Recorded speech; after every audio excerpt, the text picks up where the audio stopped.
You don't become a forest ranger to get rich. You do it because you love the silence, the smell of pine, the distance from everything that hurts. At least, that's what I used to tell myself. My name's Ranger Tom Weaver. I've worked the Shasta Trinity region of Northern California for 23 years.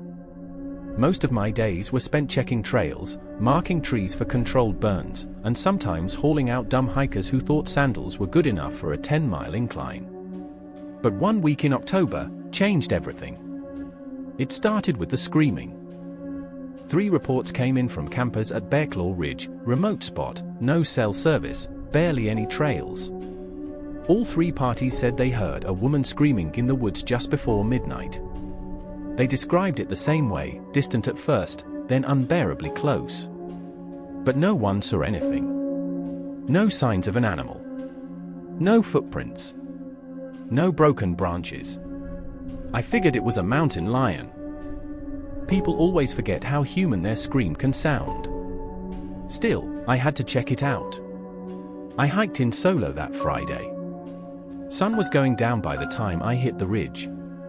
It was already getting cold, sharp kind of cold that cuts through your sleeves like knives. I made camp by a dried-out creek bed and lit a small fire. Figured I'd spend the night and listen. I didn't have to wait long. At 11:42 p.m., the first scream echoed through the trees. It was long. Drawn out. Female, maybe, but warped. It didn't sound like a person. It sounded like the woods themselves were wailing. I grabbed my flashlight and stood up fast, heart jackhammering in my chest. It wasn't far. Maybe a quarter mile up the hill. I hesitated, just for a second, then went after it. The woods were pitch black, even with my beam cutting through. Every tree looked like the last. Same moss. Same shadows. I followed the sound up the ridge, and that's when I saw it. A tree, massive, dead-looking oak, its trunk split open near the base like a mouth. Not rotted. Not cut. It looked torn. The bark peeled back like lips. Inside was nothing but darkness. And then it screamed. I swear to God, I stood there, maybe 10 feet away, and that thing screamed at me. It wasn't the echo of the forest. It came from inside the hollow. Loud enough to shake my teeth. I dropped my flashlight and stumbled back, tripping over rocks and roots. The scream ended the second I hit the ground. Silence, like someone had flipped a switch. I didn't sleep that night. I sat by the fire, shotgun on my lap, staring into the trees. I didn't blink for hours. Next morning, I hiked back to the station and filed a report. My supervisor, Hank, read it without looking me in the eye. When I finished, he slid the paper back to me and said, "Burn it." "What the hell are you talking about?" I asked. He leaned forward, elbows on the desk. "That tree's been there longer than you and me put together. Longer than this whole damn park. I've had 6 rangers over the last 30 years here at Scream. One of them never came back. We don't go near it. We don't talk about it." I thought he was screwing with me. Until he opened a drawer and pulled out an old file. Inside were sketches, rough pencil drawings of a tree with a torn open trunk. Just like the one I saw. Scribbled notes. Even a Polaroid, blurry, almost useless, but unmistakable. "Locals call it the screaming tree," he said. "Some say it was cursed by a woman who was buried alive by her husband in 1893. Others say it's a crack in the earth, where the dead can crawl through. I don't care what story you believe. Just don't go back." I quit a year later. I still hike sometimes, but never alone. Never near Bearclaw Ridge. Because I swear on my life, some nights, when the wind's just right, I can still hear it scream. My first week as a forest ranger was supposed to be boring. They gave me the southern sector of McAllister National Forest, a patch mostly used by local hikers and the occasional survivalist. I had my map, radio, and a backpack full of overpriced freeze-dried meals. The guy I was replacing, Ranger Dillard, had retired after 28 years. He left behind a spotless record and a warning. He said, "If you see trail marker 93, turn around." I thought he was joking. There are only 72 official trail markers in McAllister. I asked him what he meant. Dillard just stared at me, jaw tight, and said, "Just don't go looking for it." I laughed it off. I was 23. I thought I was bulletproof. 2 days later, I found it. It was deep off the beaten path. I'd gotten a call about a missing hiker, a man named Derek who hadn't come home after a solo trip in the Western Basin. I hiked in alone, like an idiot, tracing old footpaths and checking fire rings. That's when I saw it. A wooden trail marker, splintered, old, and weathered beyond recognition. Painted in red, 93, it wasn't on any map. It stood beside a narrow deer trail, half swallowed by brush. I almost walked right past it, but something about the red paint, it looked fresh. Wet, even. I radioed it in. Dispatch didn't respond. Just static. So I did what I wasn't supposed to do. I followed the trail. The trees got denser. Taller. The kind of forest where light doesn't really touch the ground. No birds. No squirrels. Just silence. About 20 minutes in, I started seeing things. First was the boot. A single hiking boot, size 11, caked in dry mud, sitting in the middle of the trail like someone had placed it there. A few feet later, I found a silver water bottle, half crushed, covered in moss. The initials DK were scratched on the side. Then came the tent. It was collapsed and torn, like it had been shredded from the inside. Inside was a sleeping bag, still zipped up. Still warm. But no one inside. No blood. No signs of a struggle. Just gone. That's when I noticed the smell. Sweet. Sickly sweet. Like rotting fruit or wet leaves left too long in the sun. It wasn't coming from the tent. It was coming from the trees. I turned, slowly. They weren't trees anymore. Not really. The bark was wrong. It moved. Shifted. Like the whole forest was breathing. And then I heard it. Footsteps. Behind me. I turned fast, nothing. But the trail was gone. Vanished. The marker, the trail, everything I had followed in on was gone. Just endless trees and silence. My radio crackled. "Hello?" I shouted. "This is Ranger Morales, The voice on the other end was faint. Distorted. But it said one word, run. Then everything went black. I woke up at base camp, lying in the infirmary cot. My supervisor said a search party found me curled up under trail marker 12, talking to myself. I'd been missing for 2 days. I told them about the trail. About the tent. The voice. They didn't believe me until I showed them the boot I'd stuffed in my pack. The one with Derek's initials carved into the heel. The one that matched the missing persons file from 20 years ago. Same name. Same gear. Same silver water bottle. Derek Kessler went missing in 2005. And somehow, I found his stuff, warm and fresh like it had just been left there. They shut down the southern sector that year. Too many unexplained disappearances. Ranger Dillard passed away not long after. Stroke, they said. But I wonder if it was something else. Sometimes, when I drive past the edge of the park, I see it. Trail marker 93. Standing just beyond the tree line. Waiting. Back in 1974, a fire lookout tower known as Echo Cabin burned down in a freak lightning storm. The ranger on duty, David Carr, never made it out. They never found his body. Just his melted radio and a blackened notebook filled with erratic scrawl. That's the story they told us, anyway. Fast forward to 2022. I was assigned to oversee the restoration of some old fire lines in the western quadrant of Tall Pine National Forest. To do that, I had to spend a week in the rebuilt echo cabin. They'd slapped together a newer version of the original structure, still remote, still lonely. Towering 40 feet off the ground, it had a 360-degree view of endless, forested nothing.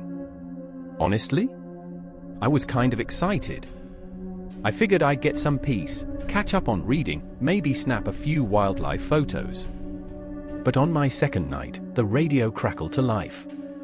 It was just past 2 a.m.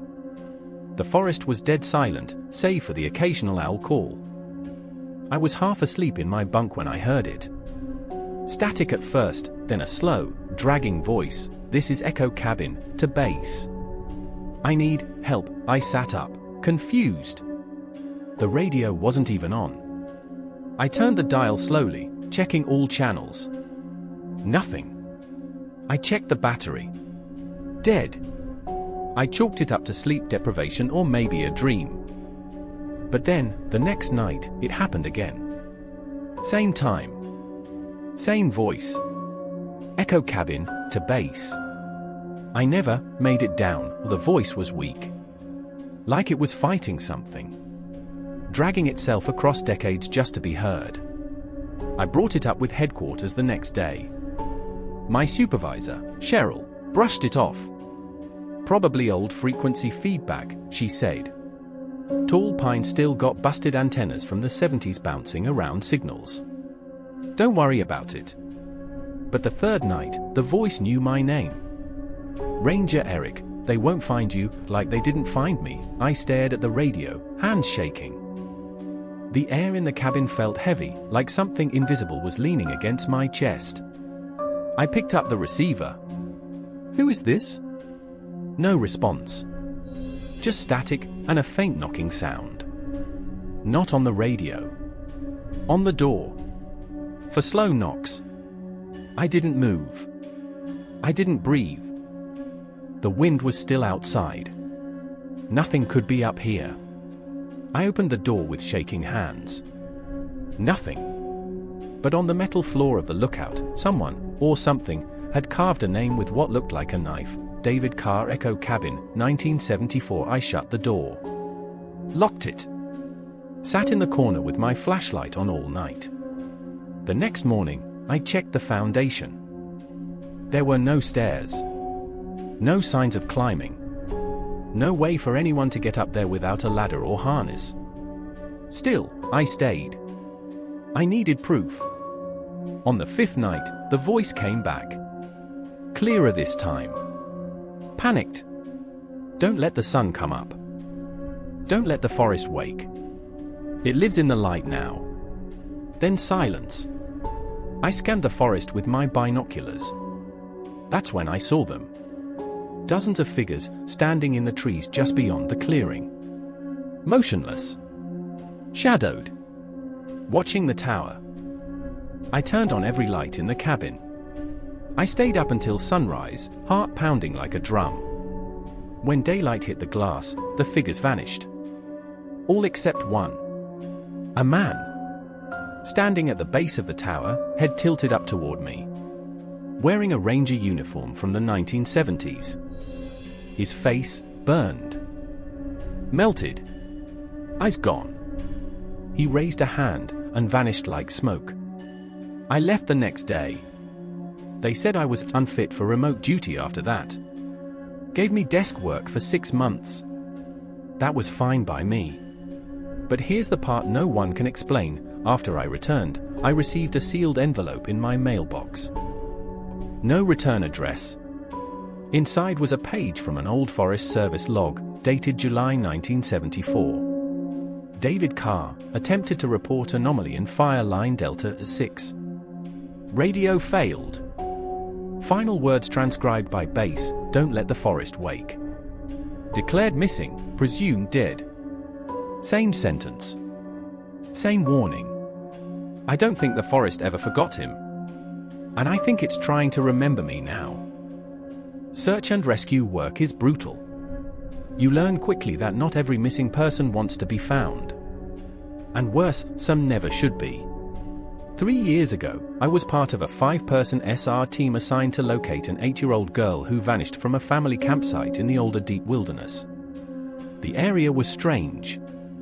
Not because of the terrain, it was dense, sure, but manageable. It was the silence. No birds.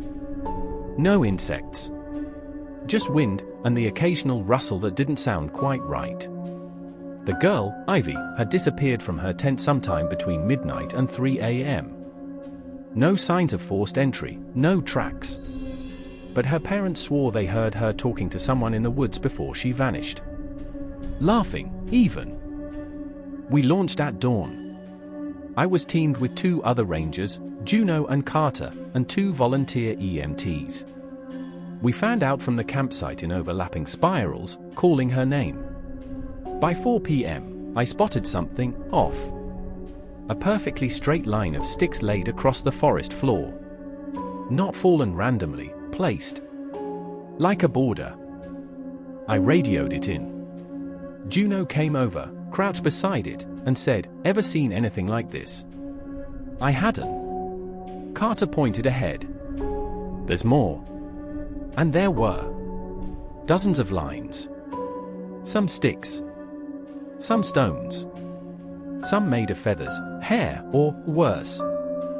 Each line forming concentric boundaries. Like ripples in a pond, leading outward from a single point deep in the woods. We followed them in. Maybe an hour later, the forest changed. It's hard to explain. The trees got taller. Not just taller, impossibly tall. Their bark went from brown to an almost grey-green shimmer. No leaves. No sound. And then, we saw it. A clearing that shouldn't exist. Perfectly circular. Maybe 30 feet wide. In the center was a tree stump the size of a truck. On it sat a little girl.